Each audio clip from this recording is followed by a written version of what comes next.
I just said, we have to pull the plug. I called the president of the condo association, had a meeting with them, and said, I'm sorry, we're not a good fit with your engineer. This is not a good match. And you know, the jobs you decide not to do sometimes are the most profitable jobs that you do all year, because one bad job can really just crush the profitability of an entire year. I'm glad you told me that, because I still, as an owner, I'm like, did I make the right decision pulling out of that job? There was profit there. And there's only profit there if you can finish the job and get paid for everything.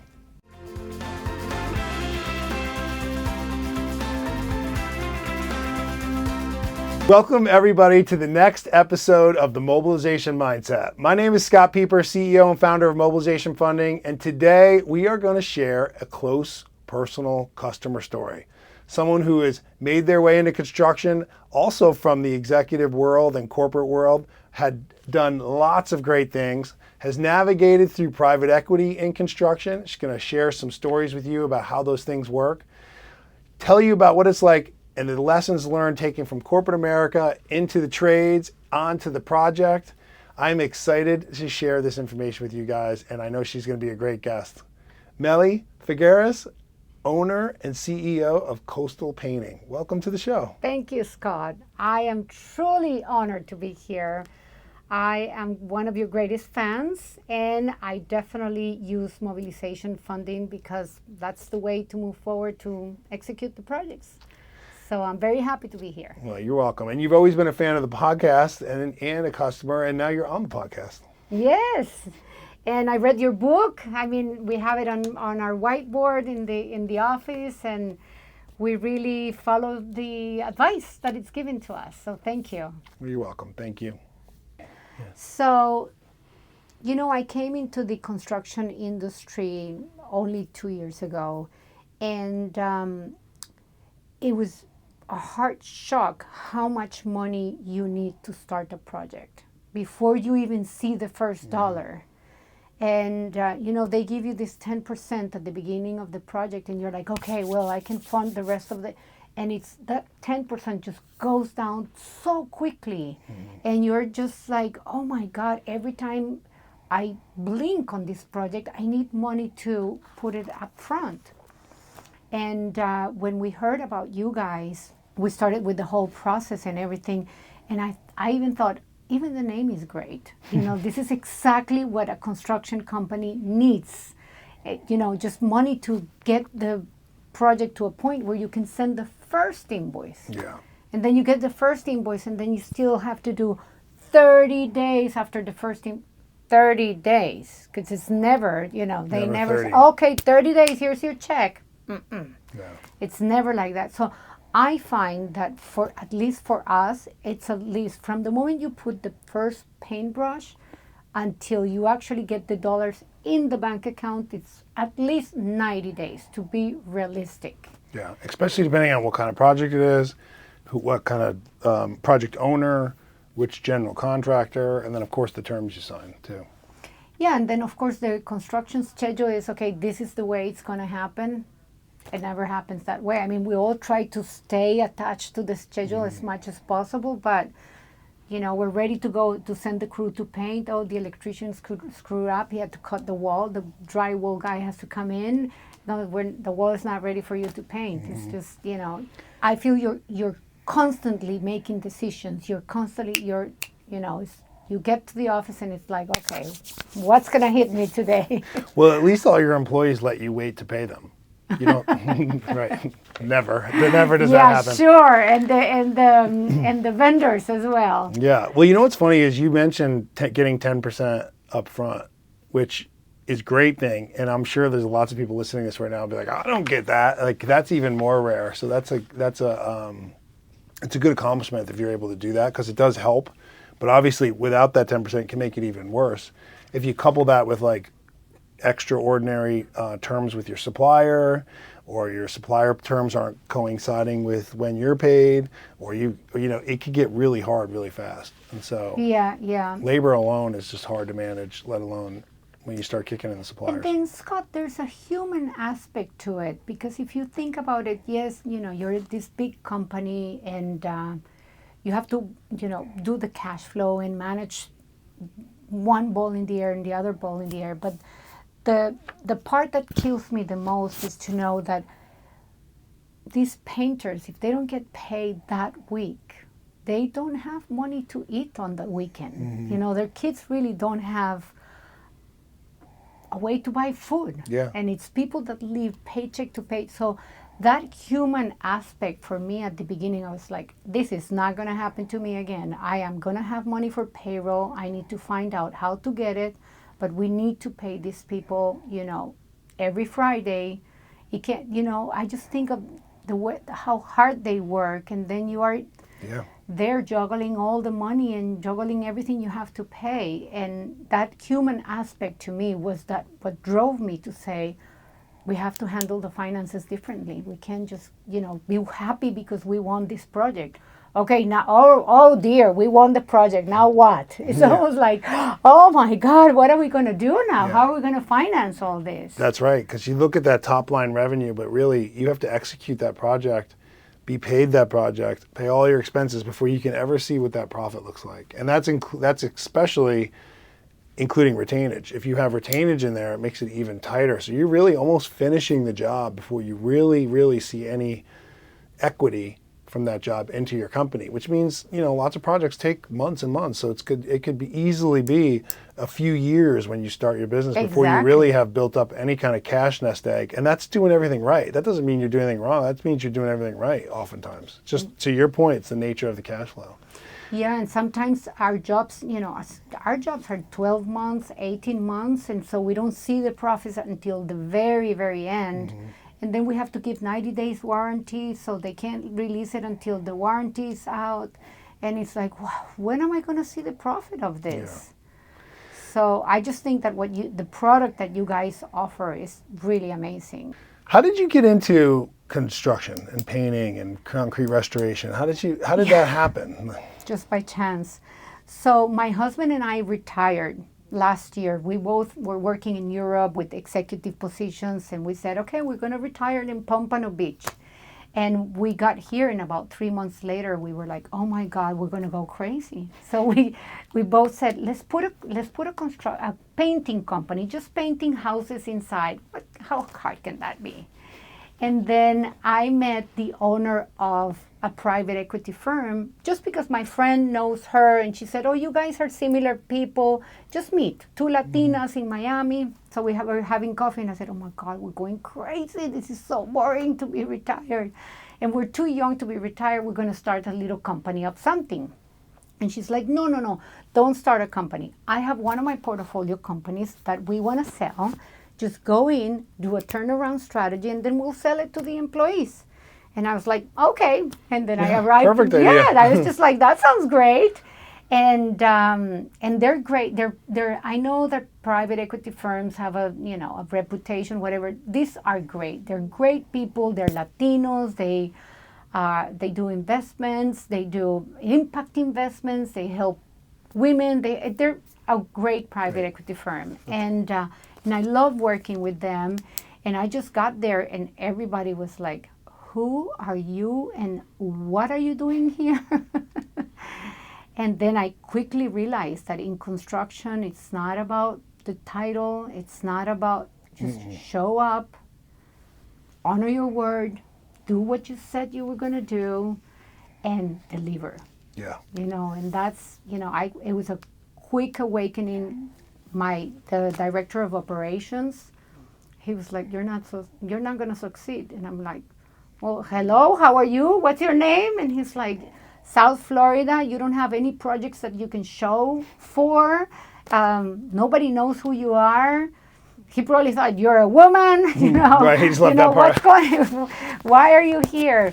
And I just thought, just give me a chance, let me learn, let me see what I can do. And now we come a long way. Like, we have a really good team.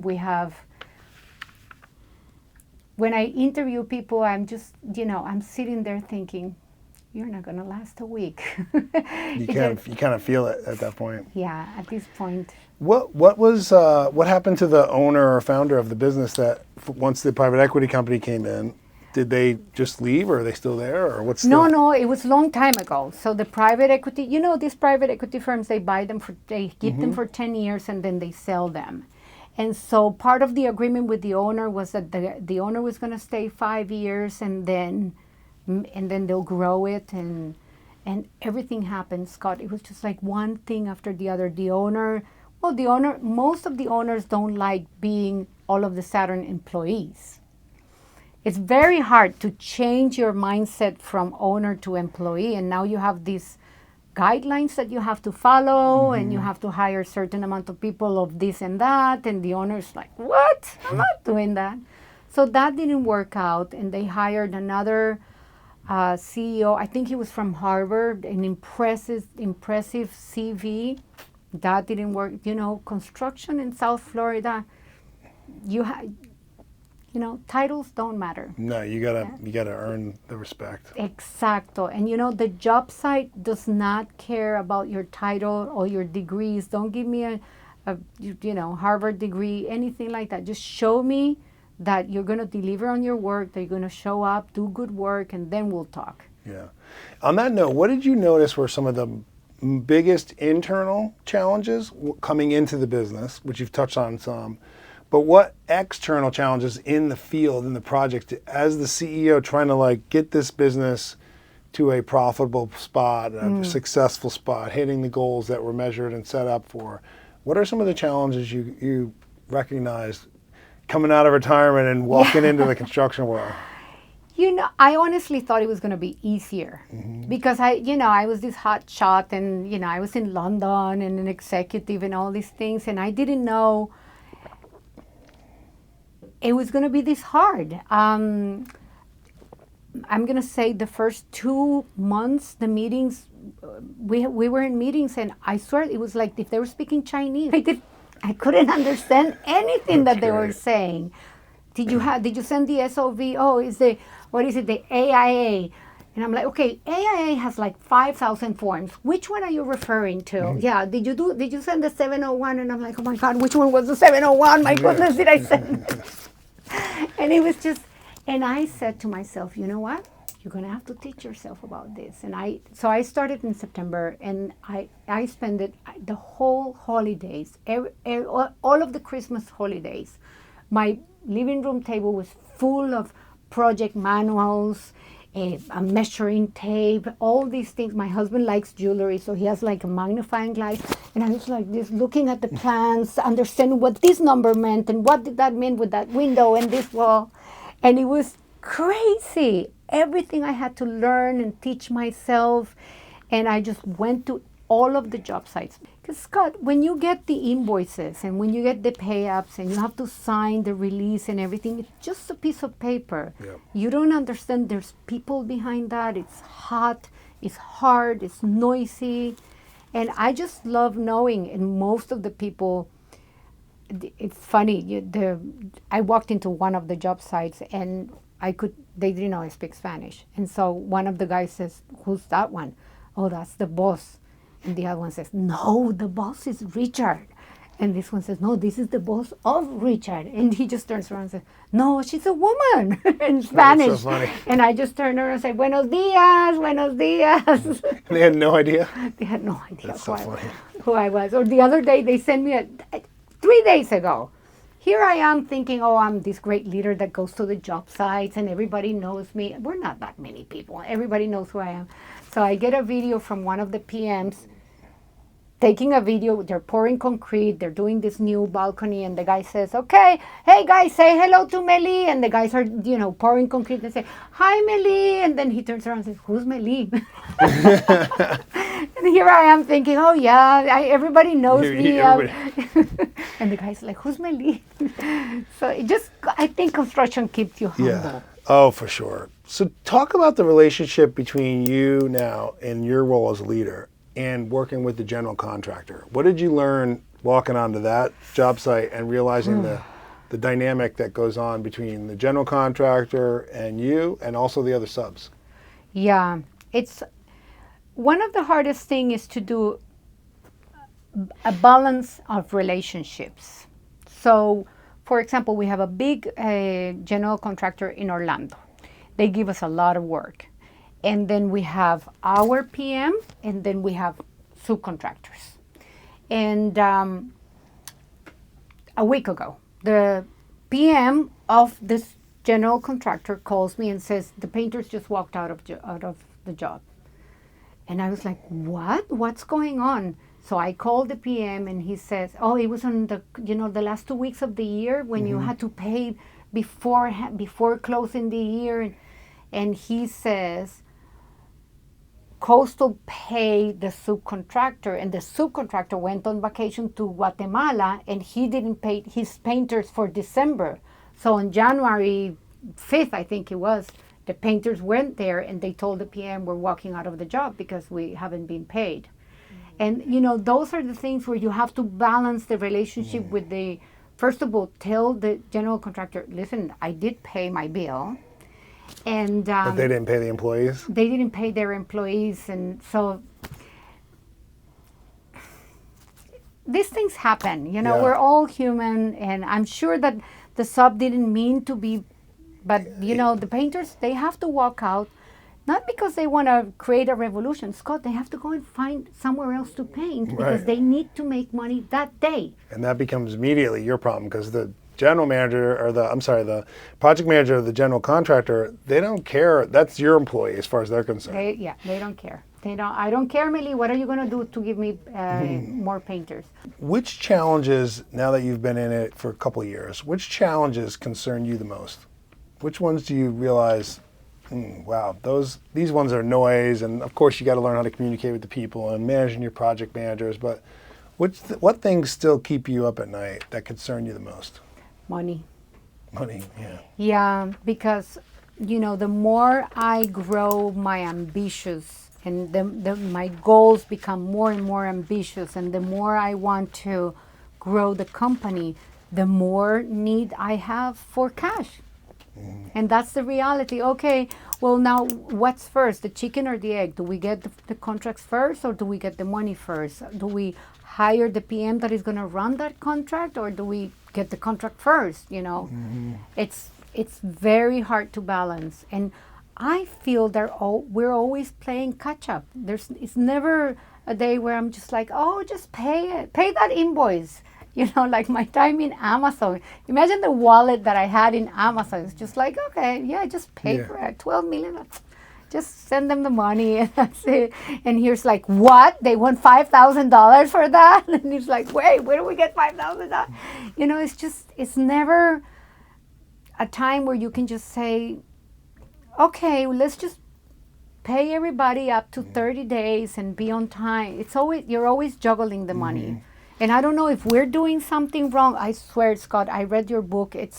The pages are broken now by the time, I read it so much. And in the wall, I have one of those whiteboards, and it says in big letters, cash is fact, which is what I got from your book. And I was like, this is so true. This is so true. EBITDA is just...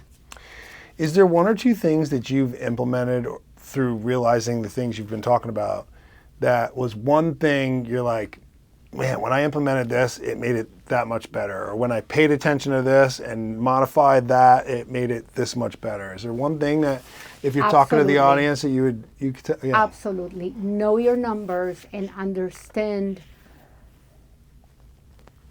where the money is coming and when the money is going and when.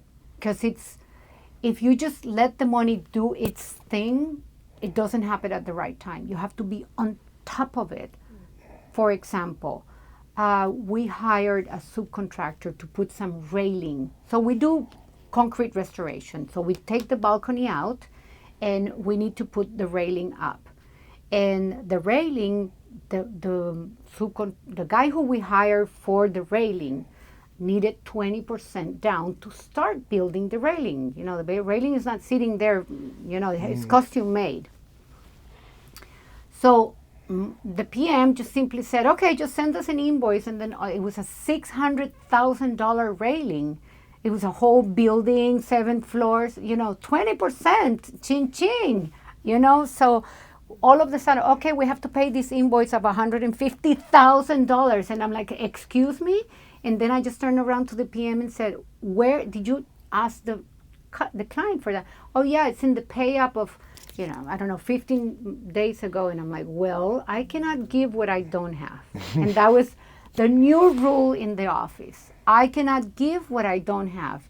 You have to first request it from the client, then we can order Yeah, it's got to be staged, or we have to have a conversation before you say 20% can go out the door, and then we now you promise the subcontractor, so they start, but you can't give it to them, and it starts everything off on the wrong foot. I think that another lesson that I was very, just get your accounting department talking to your PMs, because there are many things that the PMs do that they don't even know what does that mean to the accounting team. Oh yeah, I'm just sending you this invoice because we're going to have to pay it in 6 months. And I'm like, listen, if I put this into my AP, then I as a company look like I owe this money, and the project is 6 months from ordering that thing. Oh, I didn't know that affected it. So just having the teams talk to each other. Of course, we have a weekly meeting every Monday, and some people say it's too long, it's too boring, and I'm like, everybody has to understand what the other teams are doing.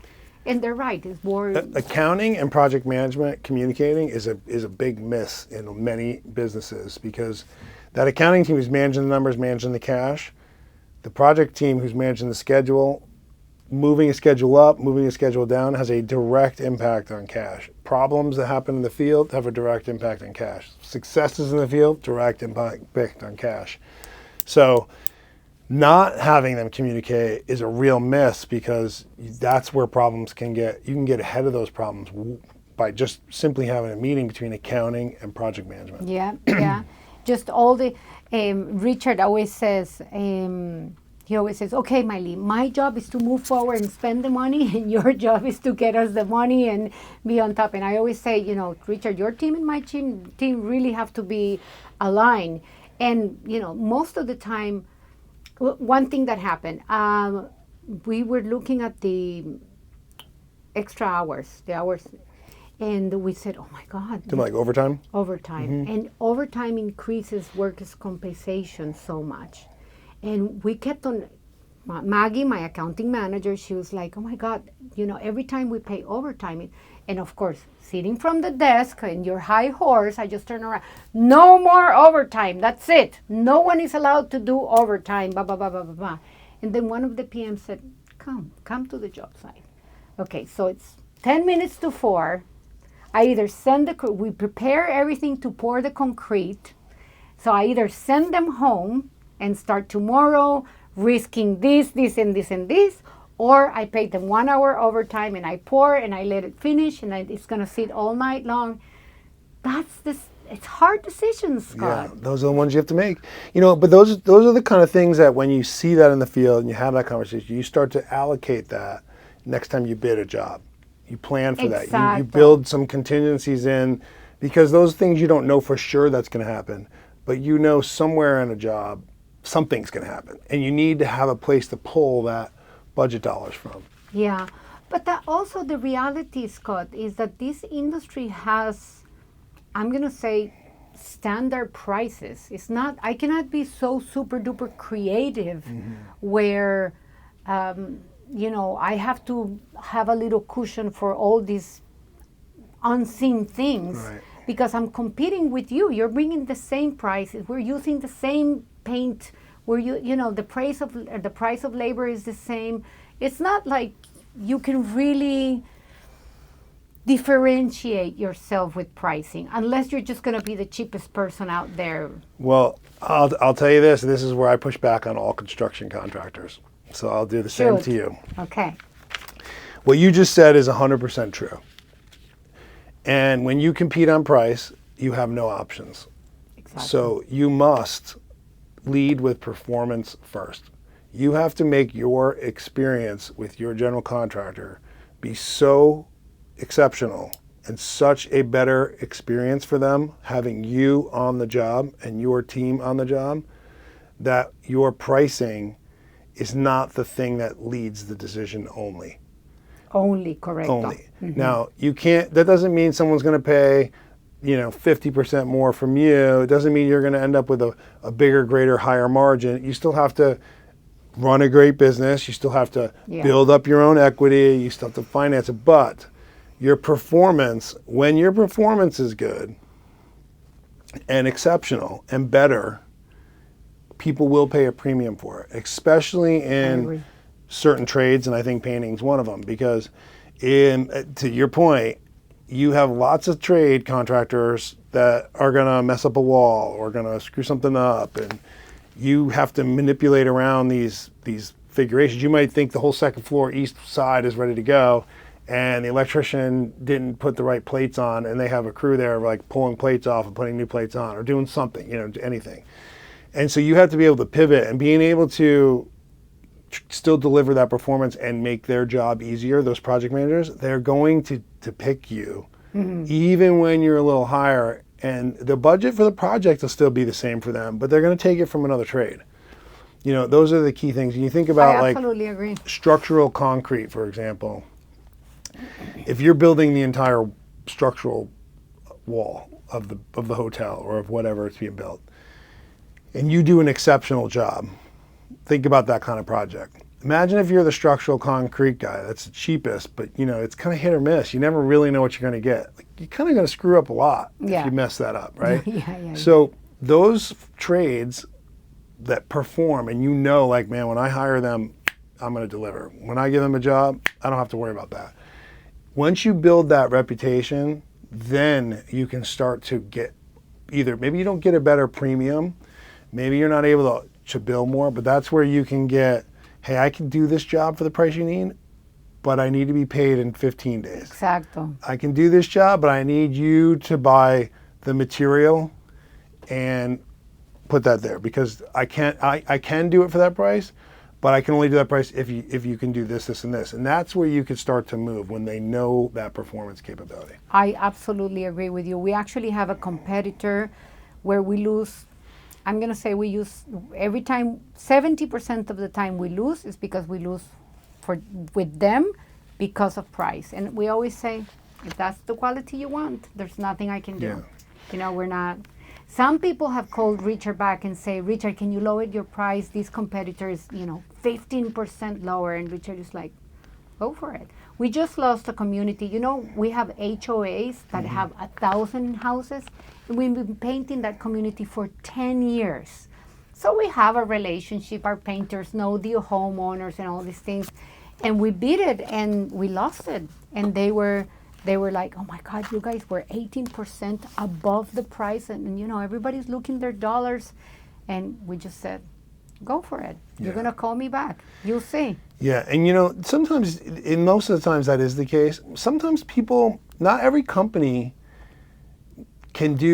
not every company's price is maybe low. There's other businesses that might have so much efficiency of scale that they might be able to do something at a 15% discount, but still deliver the same margin to themselves, or the same quality. They may have other divisions. They may be a subsidiary of another company, and there's the overhead is being allocated in a different place. So those are things you just don't ever know. But that's also why, to your point, your numbers are your numbers. Just because there's another painting company able to do it for a lower price doesn't mean they're doing it for a less margin or less profit. I've seen thousands of similar trades now bidding similar jobs, and they might have a lower price point, but they might be making a lot more money than someone with a higher price point and losing money because of the way they can efficiently do a job, or their costs. They might have better pricing so they may have better terms with their subcontractors. They may be in different tax advantage situations. There's all kinds of things that they can do. And so you just never know, but you do need to know your numbers and stick to your margins, the money you need to do, even if it means bidding more jobs. Yeah. And sometimes you even have to fire clients. Sometimes you just have to bite the bullet and say, we can't work with these people. We had to fire. One of the hardest decisions I had to make last year was giving up a project that was going to give us, I think it was an $800,000 job.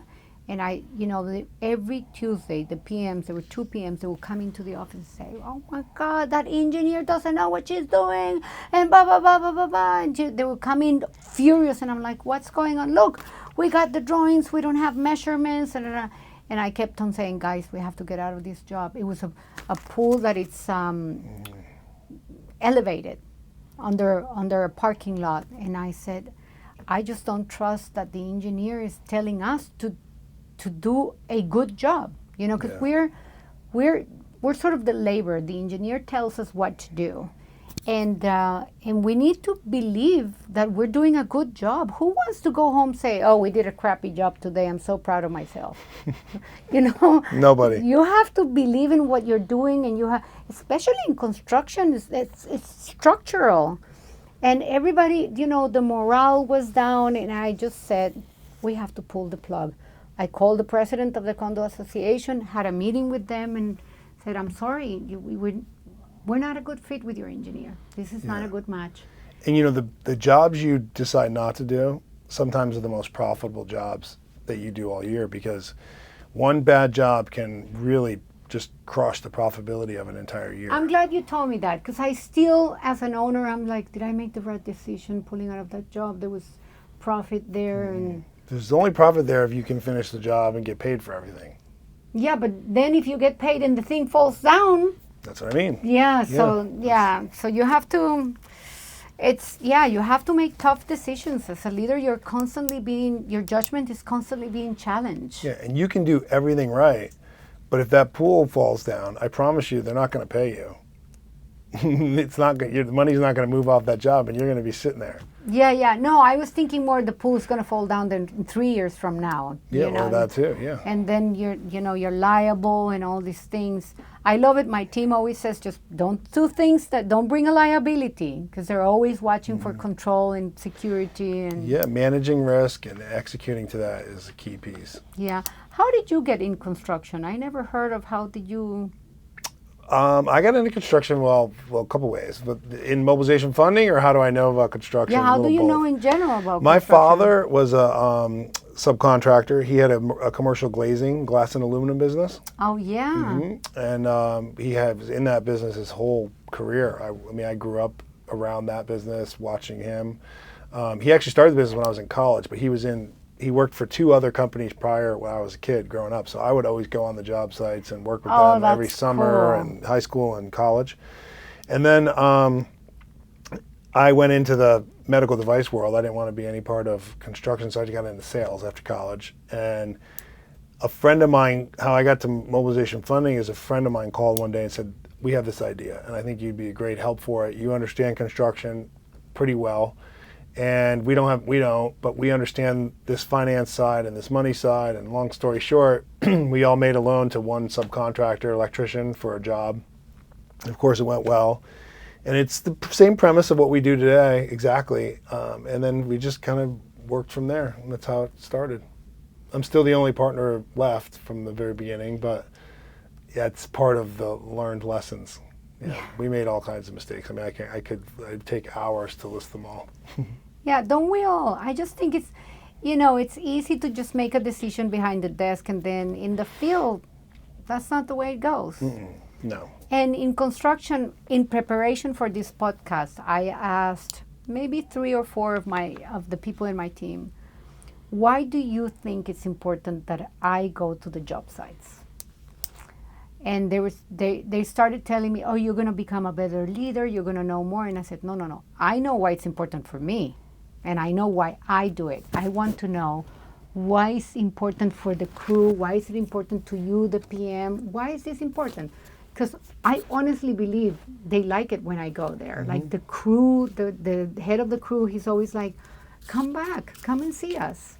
Or one of the guys sends me a picture, and I would say, "Oh my God, those balconies are looking good." And he's like, "Come and see us. From the office, you can't really see what we're doing in the field." Mm-hmm. And I genuinely think that they like it when I go, but I didn't know why. And thanks to this podcast, I started asking.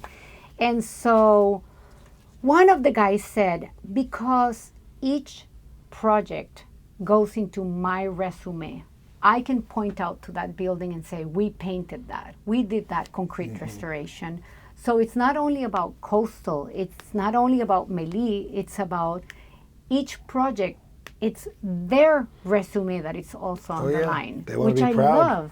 They want to be proud. And they're really proud. And the other one said, he just looked at me and I thought, oh my God, he's thinking that was a stupid question, but I'm used to doing stupid questions.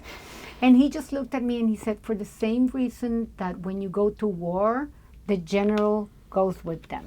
And I thought, that is so true. It's true. You show that you care about that site. And them. And what they're doing is important. Exacto. I remember when I just started, I went with all my little dresses and everything, and Ayla, the office manager, was like, well, when you go to the job site, you need to wear the PE. You have to be with this. And so she got me all this, the hard hat and the boots, and I was like, I couldn't even walk with those heavy boots, and I just got there, and now I have it in the back of my car whenever I go. And she said, you have to lead by example. You have to. You can't get in and not do all the security this and the security that. Yeah, no special rules. And I was like, I'm just going to go in, talk to them, and then come out. No, you have to. So I had to learn how to wear a hard hat and the what is it, the toe boots and all these things. The hard steel toe boots, no doubt. They're heavy. All you need to do is have something fall on your foot once, and you'll be grateful that you had them. Exactly. I promise you that. Exactly. You learn that lesson gets learned really quickly once. Yeah. I was reading the other day that somebody said, you cannot buy trust. Trust has to be earned. And then somebody else said, and trust it's earned by it's compound. You have to not just do it once, do it again and again and again. That's right. And I remember when I started going to the job sites, I would ask the people, what do you need in order for you to do your job better? And some of them just ask for the battery of the whatever, the tool that they were using. This battery keeps on. And I was like, come on, let's get them a good battery. Yeah. And that just improved morale because they were... Or 3 inches on that strap. That was such a big thing. But, I just find that, what part of the questions was like, do you have any challenges from being a woman? And I wanted to tell you that 70 years ago, women in Costa Rica were not allowed to vote. So my grandmother pushed until we were allowed to vote.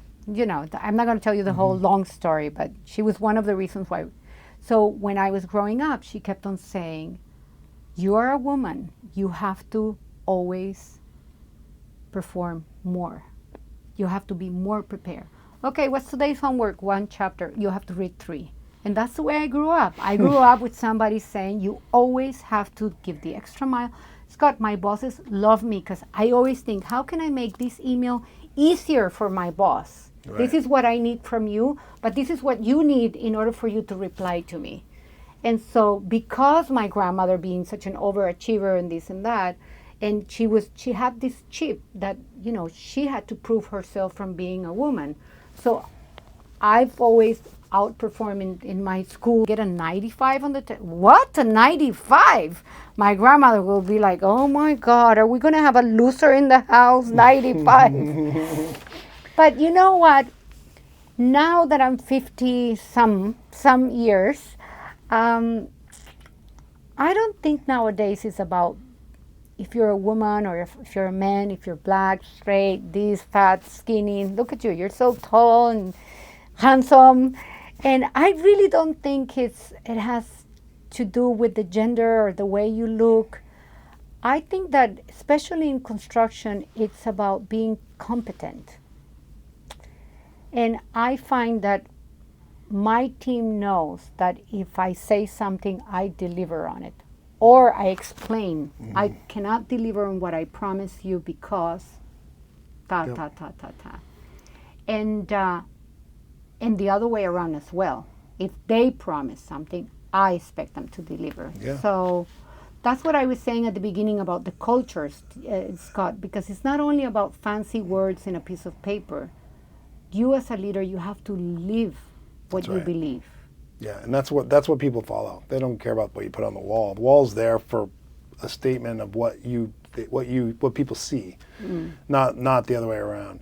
I agree with you wholeheartedly. I don't think people care as much about who you are, what you do, what you look like. You're tall, short, black, white. Yeah. I know a lot of people make a big deal about that. Not that there isn't people out there who discriminate in ways. There are. Oh, yes. But on a job site, if you're on the job site, I think people care the most about, are you doing your job or not? They don't really care like who and what you might be or what you represent or your thought patterns. They care about, are you doing whatever it is you're supposed to be doing on this job, and are you doing it really well? And can I count on you? If you can't, if you're not that, then that's what they care about most. Exacto. Exacto. And that's, I have team players just complaining and saying, this is a lot of blah, blah, but where is the action? Where are they delivering? Is this really happening? And, I just think in a job site, it's all about deliver. It seems to me that it's like a sports team. Mm-hmm. If the electrician doesn't deliver a good job, then the drywall is not going to be able to be ready, and then the painter is not going to be able to do. So it's really everybody on that job site has to work together for the well-being of all. That's right, and that's what the project manager is, the coach. Yeah. The general manager or the general contractor's project manager is the coach that has to make all that work. Yeah. And you have to do your part. And then if the general manager's project manager is no good, then you need to fill that role the best you can, at least for your team. You have to make sure that I'm glad you said that, because we just won a new project. Last year we had a project where we actually lost money. It was not estimated properly. It was too far away. We were spending $1,000 in just gas every month for 12 months. That's $12,000.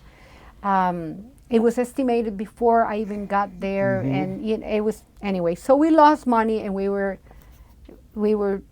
saying we're never going to get a job that is so far away, because you can't even hire somebody to supervise the painters, and if there's no supervision, what happens? Right, that's part of the 8 hours too. So it's Exacto. not like, you got to factor those things into your bid. But Scott, I'm glad you mentioned that, because the PM for that job, not only was bad news all over the PM was awful. He pulled the 72-hour whatever it is. All of the sudden I start seeing all these emails. You have 72 hours to correct the whatever you're doing, and I was like, what does it mean, 72 hours? Is the bomb going to explode? What's happening? The notice to cure. Exacto, the notice to cure. And I was like, what? I keep on having, back to the dictionary, what's a notice to cure? What am I going to cure? And he sent notice to cure to everyone who was there. Every single trade had a notice to cure. Anyway, poor Richard had to get into the car from Miami all the way to San Agustin in Orlando to see what was going on. And the conclusion was the PM sent a notice to cure to everybody. He was running short of time. We just got awarded a new project this week to paint something in San Agustin, number one, and number two, the same PM.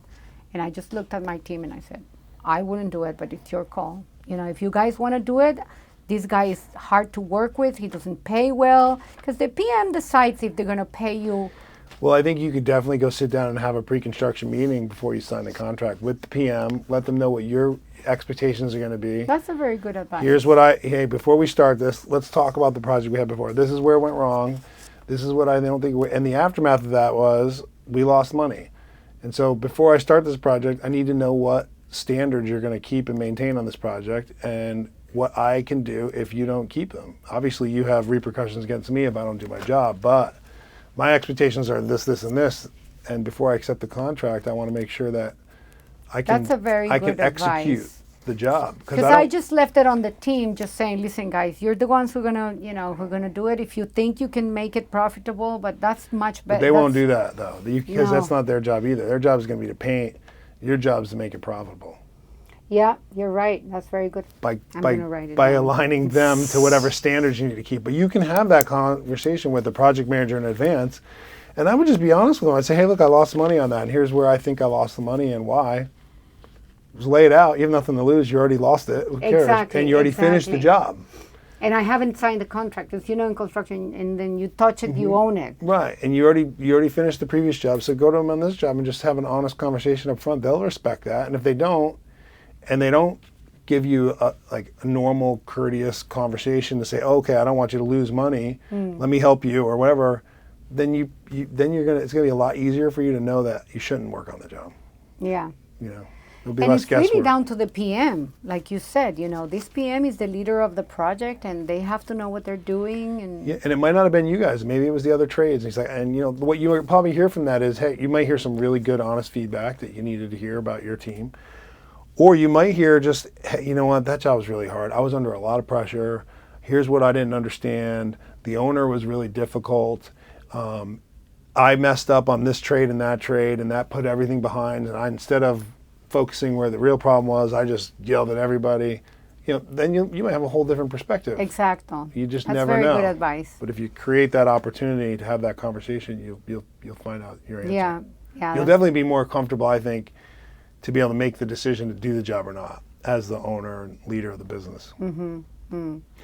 Let me leave you with this. We always ask, our podcast is called the Mobilization Mindset. So what mindset shift do you think is important, or swing thought, I like to call it, is most important when thinking about construction and managing your crew? And if there's one thing you wanted everyone to take from this conversation you and I had, that they could just have one little mindset shift, what would it be? Watch your numbers. Know where your costs are. Know where every single cost is going to. Make everyone in the team aware of how much this costs and where is the money going. Because I think the guys in the field are so concentrated into getting the job done. They're just so concentrated into, let's do this. And I think that everybody involved has to be aware, okay, where is this money coming from and where is it going? Yeah, that's great advice, especially early on the job. Like identifying what some of those little mishaps might be, or problems or nuances, that if you could quickly fix them early in the job, you can gain the benefit of that throughout the whole job. That's good advice. Yeah. I like that. Well, Meli, I appreciate you coming in and sharing your story. This has been awesome. Thank you. I love it. I thought it was a great opportunity to share the story, but mainly to meet your team. I'm really happy to be your client. I admire what you've done here. Everybody works very well. For the people in the podcast, I am holding a card that Scott sent me when I just started being their client. And when I read this, I thought, I want to be like Scott. Thank you. I appreciate that. So I brought it because I want you to know that it's sitting in my desk next to my laptop. And every time I'm challenged with something, or I want to kill someone, or something makes me furious, I always say, I love this. Create the best customer experience. Lead through action. Do the right thing. Be humble and commit to excellence. Yeah. Thank you, Scott, because you made us a better team. Well, I appreciate that. You're welcome. You're doing a great job. We're very lucky to have you and happy to be part of your team. Thank you. All right, everybody. I hope you liked this episode. Get on our website. You can find Meli and all her information in the show notes. Both her and I are on LinkedIn. You can also find us there. Our YouTube channel, which is Mobilization Funding. And until next time, God bless you and have a great week.